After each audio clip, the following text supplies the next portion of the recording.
Hello and welcome to the table. I'm Mark Windle. I'm Steve Rain. And I'm Jonathan Hicks. And this is my top 30 games of all time. Now, you've currently seen these guys already, hopefully, so now it's my list, and I promise you it's definitely going to be different to theirs, because I've already got to hear theirs first.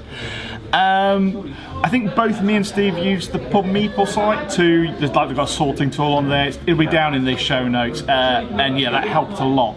But even then, I think once I go through it, I looked and went, nah, that's still not right, I'll have to rework it out. I don't know if you guys found, but I found with me that, because we all, I guess, did our list about the same time, mine being the last one, is that I keep looking at it and keep changing it. So I think, for me, it's really fluid. Only maybe like, the top 1, 2, maybe in 3, I'd say are relatively set in stone, and then the rest can move 5 places depending on the day of the week. Yeah, I think it's just my top 1 that's set in stone. I think the rest are fluid as well. It depends what you feel like at the time. So this is, for me, my top 30, as in my top 30 today, but you could probably sneak some change all the way around it. Okay. Yeah, like that. So I'm going to do my 33 to 21 now. I hope you enjoy. Number 30. So this is the top of my list, number 30, and this is the only party game in my entire list, which says a lot about me. Yeah. I'll talk about some of that just after that. This one is Deception Murder in Hong Kong, which I believe in the opinions video we did, I did say it's my favourite party game, and that still hasn't changed. Maybe. Oh dear. I was definitely expecting it to be in your list somewhere. But yeah, I mean, that my style of gaming isn't leaning towards party games. I love playing party games, but I never feel that they're good enough for me to put into those upper echelons. It's a lower quality of game. Yeah, I don't know. Hate me, people. Anyway, the reason I love it is that I like the pace of the game. I think you said that as well, is that I like it's more of a thoughtful game. It's like a mixture between Mysterium and like word games and stuff. Just the way it combines that, along with the hidden role stuff going on behind it. I just think that mix works really well for me, as in it's calm, collected, but you're always getting time to think what other people are doing, and sometimes you're just looking at the clues going, I have no idea what's going on here, and then other times people jump straight in and nobody likes definitely that. Which can affect the game, because it's so short between rounds, nobody really cares. If someone makes an early correct guess and you don't get the witness, so what, you just play again? Yeah, just play it again. I quite like the fact that it's non-argumentative. Yes. Yeah. And you've got reasons to distrust someone as well, whereas in Avalon, if someone fails a mission and there's 2 people, you just have to sit there going, see what you. Whereas this, you can say, well, it's clearly not me, because I haven't got anything linking to those words. That's quite nice, actually. I really like the fact that just you are basing your accusations, if you like, on some kind of evidence. Yeah. Many of these you haven't really got anything to go on, but this is definitely, you don't know for sure whether or not your evidence is right, but at least you can say, oh, but what about this and what about this? So yeah, I'm feeling through the whole thing, I'm having to listen to every word everybody says, because everything is so like abstracted or obtuse, and what the words go down to so you're kind of going, there's a lot more thinking, you always feel ticking over, while in some hidden roll gauge you're just kind of going, wait for somebody to fail, wait for somebody to mess up, and that's where I'll jump on them. Yeah, I think the witness has quite an important part in this game as well, because the witness, the forensic scientist knows who the witness is, and so if the witness says, I think it's this guy because of this clue, and then forensic scientists go, well, it isn't, so I'll take that clue away. And that's quite a nice thing, as long as the murderer doesn't pick up on that sort of interaction between the witness and forensic scientist. And if it's an easy clue to get, the witness just shuts up, because they know that someone's going to get it. Yeah, that's true. That's quite nice. I will put one provision. We've been talking about it a lot recently, as you'll find our videos, but yeah, Crosstalk could have made it. I have only played it once as it stands right now, but I really enjoyed that one play. So yeah, but not enough yet. We shall see. Next year, like I say, it's fluid. It's my 31 as it stands, just to make it easy. Number 29. So this one is a business simulator called Food Chain Magnate, which is a business simulator running a food chain in the 60s. And I really like this for 2 particular reasons. First, I like the nature of the game where you collect, gain employees essentially, and you have a hierarchy, and it affects your game because some are limited, but you have to go down particular. You can't have all the employees, but they've got you've got basic wages that will give you $1 every turn. but then you have training staff and the whole thing of like having to build that structure, because you have particular managers, so you can't play like have in your every, say, I'm going to say it's every rounds a week. You can't have like all of your employees in it at the same time. You have to have the manager can only manage a certain number, so it kind of, you play with that. But the bit I really like about it is the kind of almost area control compactness market in the game is the fact the board is set out and you've got where you physically are on the map with roads connecting to you and where houses are that might want to buy food from you, and then these houses gain demand and you're trying to affect the demand essentially. You're dealing with, because you're doing advertising campaigns, other people doing advertising campaigns, but they use essentially a system of how close they are valued against price to work out where they go and buy from. So you're constantly interacting with other players and like trying to steal their market, which is just how business works. And then somebody goes and flies the plane over the top and just completely screws up everybody's strategy in a particular area. And that just really works for me, and it feels like business. Yeah, it's really nice because generally the customers will go to the closest food chain, if you like. That serves the food they want. Yes, but then someone else can advertise, and they'll all go to them instead because of the adverts, which is it's really interesting. So you fly over a plane saying "eat pizza," and like, I'm really hungry for pizza now. That one doesn't do pizza. I'm going to go to that one instead. And you just go, oh no, my stress. And because it's like, and it takes time to react. It's not just like you can suddenly one day go, oh, okay, they've the pizza. We'll start making pizza. No, you've now got to hire chef pizza. So it's not until the time after. And like with marketing campaigns, they come in and then they start. So everything takes just that a little bit longer. So you kind of got to be seeing what people are going to do before they do it. Otherwise, you're going to be too late to the market. And that works. I really like it. It's a really good game, really good. I think it just doesn't look very appealing. No, it looks awful. Yeah, it's a splotter game, isn't it? Yeah. I like the theming of it. Yeah. With this, the 60s style, but yeah, it doesn't look right. It's quite bland. It's a lot of white. And thematically, and this is my complaint from the game I played, I didn't get a fridge on the first round, so I couldn't get one for the whole game. I couldn't store food over. So there are some bonuses that are really strong, and if you haven't played before and you don't get those bonuses early, you can struggle. The first time's going to be hard. The milestones are weird. Like I said, why wouldn't I be able to get fridge just because it didn't go in the first round? It doesn't make sense. It's a bit gamey. I was throwing my food away every round. It was. But it's the board and that sort of bit that I enjoy the most about it, as opposed to the actual milestones technically. Definitely, it's more competitive than you give it credit for, I think. Yeah. Number 28. So this one for me is a take on Sherlock Holmes' Consulting Detective called Mythos Tales, which is essentially Consulting Detective in Cthulhu Land. Is that why do I like it? Because I loved Consulting Detective. I love the complexity of that sort of game, and thinking out the puzzle. But I think, unlike pretty much any other board game, this does Cthulhu properly, as in, it's not about fighting monsters, because you can't fight in the game, and it's not that, which obviously stuff like Arkham Horror, Manchester Madness, they're all kind of take on it, and they're using the world, but this does feel like, as you're going around, you are in a horror. It's more confined and claustrophobic, as in, I'm going to the Arkham University, and like you're going down passages, speaking to people. It doesn't have that I can take on the world feeling that some of those games make you feel. This is very much, you're going to struggle. I also kind of like it compared to Consulting Detective because you get cards that give you access to stuff that you don't initially have. So you may go somewhere and you can't access it, but if you've been somewhere, maybe get a key, you now have access to it. So it adds that little bit more to it, and I think just the horror theming works better for me. I don't mind like Consulting Detective and Sherlock Holmes, but I feel that slight theme to it. Because you've read the books, haven't you? Yes. Yeah, so I guess you've got more of an insight into that world. Yeah, it's a lot of Fantasy Flight and other ones on a scale of, it's all the big scale, and you can take on monster stuff. In the books, there's something horrendous out there, it's going to drive you insane, you don't want to go out there. Okay. And they're horror stories, they're not like action adventures. Yeah, okay. I quite like the fact, I have not played Mythos Tales, but I quite like the fact that in Consulting Detective you can read things in the wrong order.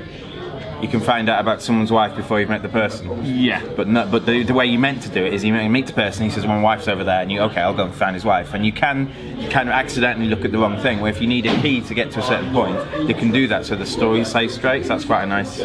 Yeah, I mean, there's also a day timer on it, and so some events going to happen in the evening or whatever, and stuff. There's just a slight bit more logicalness to the way they've done the game. It's obviously been a bit mature. The writing's still terrible. I mean, I don't mean terrible as in written badly. I just mean spelling errors, grammatical stuff. They managed not to remove that from something technical. But yeah, I really like it, and it's my choice of that style of game. Number 27. So this is one of those games that I played far too late and wish I'd played much earlier, and it was introduced to me by Steve probably a couple of years ago, and that's Power Grid. Okay. I love Power Grid. I like the first time I was like, it's one of those games that had been around for a lot longer than I've been gaming, really, and I was like, just kind of went, I'll play it at some point, whatever. And then he turned up one day, we played it, and it's like, I can see why people rate this so highly straight away. It's, I mean, yeah, there's a bit of maths in it, but the game is so smooth. And again, it's one of those games of the area control market and things like that. So you are constantly vying with each other. It's a very, you interact a lot more than a lot of Euros in it. Yeah. But the smoothness of having to work out which of these like power plants you want to take from the row and everything, it just works so well. And there's the fact that you being leading isn't a good thing. The player order is so critical, and that's right. For some things you want to be first, but for some things you want to be last. Yeah. Usually you want to be last, but it's tricky. But if you're winning the game, you seem to get the worst of turn order most of the time. Yeah, that's quite a nice mechanism. The catch-up mechanism, yeah, it's great in that one. I mean, you do like your money management games. It's not resource management like a lot of Euro games, but money management like Food Chain Magnet and Power Grid. We talked about Arkwright. I mean, Arkwright is on my list, which I think you probably may have seen the review of, and I haven't put that again because I've only played it once. But I love that because I like business management games for some reason, and it works along those lines. Yeah. It's a good choice. It's just so smooth. I expect it to be maybe slightly clunky. Didn't find that as like. Number 26. So this is a game that I believe appeared quite high in Jonathan's list that he recently-ish got on Kickstarter and got me to play quite a lot of, and that's Too Many Bones.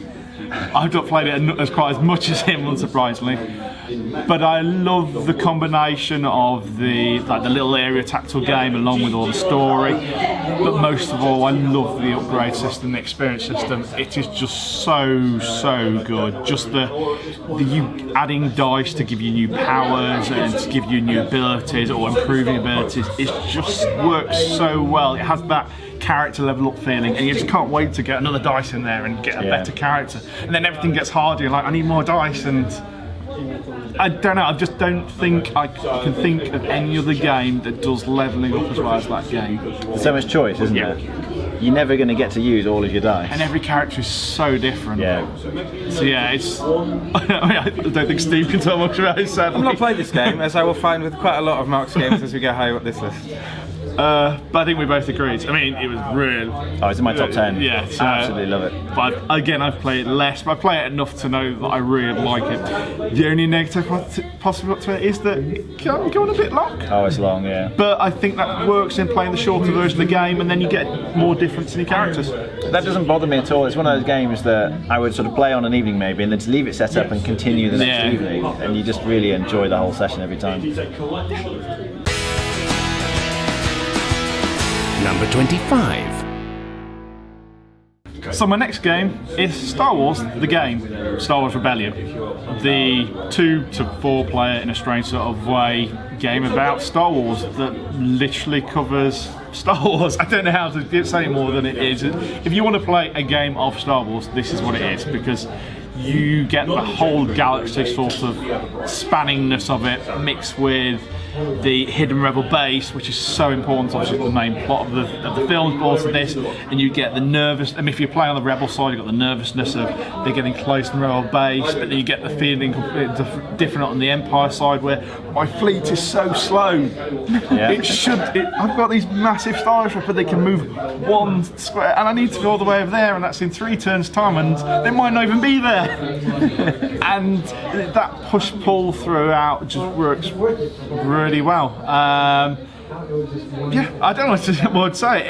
It's the original trilogy, isn't it? In a box. It seems to encompass the whole storyline of the original trilogy. Yeah. The theme for me is the strongest thing about it. Yes. You feel like you're in the Star Wars films when you're playing the game, and it does that so well. And the two sides are asymmetrical completely, aren't they? The Rebels are tiny, got very little resources, but they win by kind of guerrilla warfare. Yes. Yeah. You're essentially trying to, a lot of the time, just trying to slow the Empire down from getting to you. So you slowly, like, if I can divert them just this turn, it becomes another turn later. And that's quite nice. You feel that the time pressure as the two slowly get close together. So as the Empire, you see the Rebels slowly getting there, you're thinking, have I got time to do everything I need to do? And then you're starting to look on the board thinking, well, they're doing that over there. Are they trying to throw me off?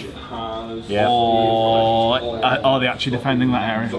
I like the characters as well, because the characters can kind of go on missions, which are again very thematic. You're picking out various storylines from the films, but the character you can use for two different things. You can either send it on a mission, or you can use it to help you in a sort of combat sense. And I like that tension between, am I better using this character for this thing or this other thing? And they can die as well, can't they? They can get captured, and so they're out of action. Yeah. And Luke can go to the dark side. Number 24. So this one will be a really easy one for all to gush over. Terra Mystica. Oh yes. You're like, I should be that. Finally, a Euro. Power grid. Yeah, I mean, I love Terra Mystica the game, but this is another one of those games where I love playing the different races more. Okay. I like the fact that it gives you some sort of strategy, and I think, again, optimising that's important. Yeah. I'm not sure it's the most important thing in this one.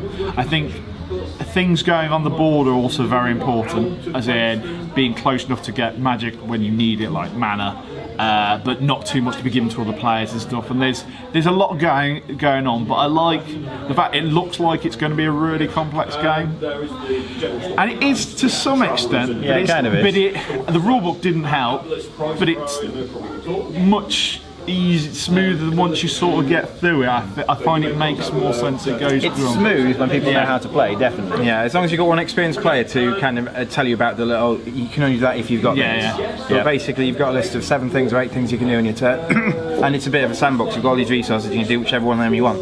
It might not be very good for you, it might not turn out to be very well, it might score 80 points, but you can do what you want, and some people just like the fact that you can build up a presence on the road, even if it doesn't actually win you the game. Yeah. Even when I lose, if I've got a sort of an empire, it's like, I built this is great. Oh, I came last. Oh dear. But yeah, I mean, just the whole all collection together, along with I forgot the call, the moving up on the pre-strat. Yeah, I quite like that actually as a side. It feels a bit tacked on, but I think it's really important to the game. It gives some races a way to score points. Others are better at expanding. Like Chaos Vision, who love that track, and I think that makes it more different because again, it's about optimising your race. It's great choice. Number 23. So for this one, I think I've mentioned it previously as one of the best games I don't own, and it's a game I think I just love straight away, and that is A Study in Emerald. Okay. It's not really deck building, but it's sort of deck building to some extent. Hidden role, setting through it. I don't know. It's weird. The whole game's an odd mix of things going on. It's really weird because you know you're on a team, you know what team is yours, but you don't know who's on your side, and you don't know whether you outnumber them or they outnumber you sometimes. It's really nice playing with an odd number of players. Yeah. And the win condition, I've seen it in some abstract games, but the win condition in this is so weird in that you need to be the highest placed person in your team as long as one of your teammates isn't last. Because otherwise your team if one of your teammates is last, your team's out, and then the winner is the remaining highest placed person on the other team. Which is just such a weird winning mechanism. So I've played games where I can end the game now, but I don't know if she's on my team or if he's on my team, and he's in last place. It's nice because you want to help people sometimes, don't you? Usually in competitive games, and it is a competitive game, you just want to do everyone down and make sure you're the best. But in this, sometimes you're like, oh no, I think I need to make sure they're not last, and you try and help them. but you don't want to help them too much. It's really nice. You don't want them to overtake you or get anywhere close to you. At what point do you come out and make it obvious which team you're on? Because if you're on the team with fewer people, you're going to get picked on a lot. It just feels so different to I think most games I play. I can't really compare it to anything else because the mix of all the things going in are just completely weird. But for me, it works really well. It's unique, and I like that uniqueness. Number 22. So this is a really highly rated game that I didn't like the first time I played it, but it's kind of grown on me, and that is Blood Rage. Oh, it must have grown quite a lot in your top 30. I know. I think the thing I like about it is area control combat, but I'm growing to love the building up of my clan. That's the bit I like. Everybody starts the same, and then I like the drafting way of you improving your clan because I've played a reasonable amount of Kemet, but I sort of started going way off that because everything's there at the start, and I think it's too much information. You have this and everybody needs their own list to go. Oh, what's this do? What's this do? What does this do? I don't think that's necessarily a good way because at least with Blood Rage you have got the cards in front of you, and that is your choice pool, and that makes it just a lot easier, a lot more fun. I mean, the miniatures are cool and whatever, but I like an area control game where I've got to build my clan. And that's allowed me to do it, and I like the fact those two meshing together. So I mean, when I first played it, I was kind of lukewarm on it. It just didn't grab me like all the hype's going on. But the more I've played it, the more I've enjoyed it because of that, more so than anything else. I'm not a fan. I won the first game I played, and I've only played one. And it's not necessarily because the game's broke. It's not necessarily a bad game. I don't like fighting games generally. But I thought the drafting was a bit broken. The first game I played. You think it's unbalanced? I felt it was unbalanced. It felt like, oh, I've got this, and then I picked my oh, wow, these are great together. And like just the fact that I got those and no one else did, and people who played the game before can start hate drafting. And if they hate draft against you and not anyone else, you can get picked on. So obviously you've played it the first time and you've got better reviews in it, and I've only played it once, so if I played it again maybe I'd have a better go. But there is quite a bit of luck I think in that drafting, certainly. But I liked it the first time I played it, but I do like it the more I play it, certainly. Yeah, it's just one of those. I think I did play it for like 6 months, and somebody put it on. I thought, okay, I'll give it a try. And just the more that I played, the more it's just captured me, and I like that. And I like that. And maybe it's coming back from my days like playing Warhammer, but building sick combos of stuff makes me happy. Yeah, I like that in Warhammer. Number 21. So we're coming to the end of my first set, and this is probably the tightest worker placement game I can think of, and that's one of Steve's favourite games. Russian Railways? That's the one. I love Russian Railways because of that tightness. Because every action's really important, but everything's really, the way it's laid out on the board, you know what you're doing straight away. I mean, until somebody takes what you want to do, then you've got to change any plans. But it's just, again, it's another one of those games that's just really smooth for the complexity. You've got to build your way of making all these points, and the way they escalate is fantastic. But everything's really easy just to see. It's not hidden from you at any point. It's not hard to. You've just got to take your plan and go for it, and try and make sure it's not the same plan as what everybody else is doing. Maximise it. And have that bit where you're just going, just don't take that spot, and then they're going to take it. They always do, yeah. Every time. I find the more you play it, the more you have to take account of what everyone else is doing, because everyone's kind of getting better with more experience. And if you don't take account of what other people are doing, you're just going to suffer horribly, because they're going to keep taking the actions you want every time. So it's as you say, it's so tight. You've got to be very careful all the way through. I actually thought this would be higher. I know you really like it.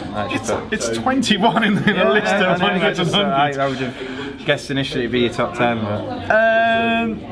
But the other thing is, I think as we played this recently, and I won, but we felt out of practice. Yeah. Actually, like, it is one of those games you get better the more you play it, and because we hadn't played it. I got beaten by someone who never played before. I did pretty bad. Yeah, Russian Railroads, it's an amazing game. Yeah, I second that. So that's been my first 10. I don't know if you found if it was what you expected or not, but hopefully it's been a bit different to these guys. I'm quite interested to know what comes higher up, because a few of these games I was expecting to be higher up. Yeah, so me too. It'll be interesting to see the rest of the list. But yeah, we've been the table, so please leave your comments below. And I've been Mark Windle. And Steve Rain. And I'm Jonathan Pierce. Goodbye.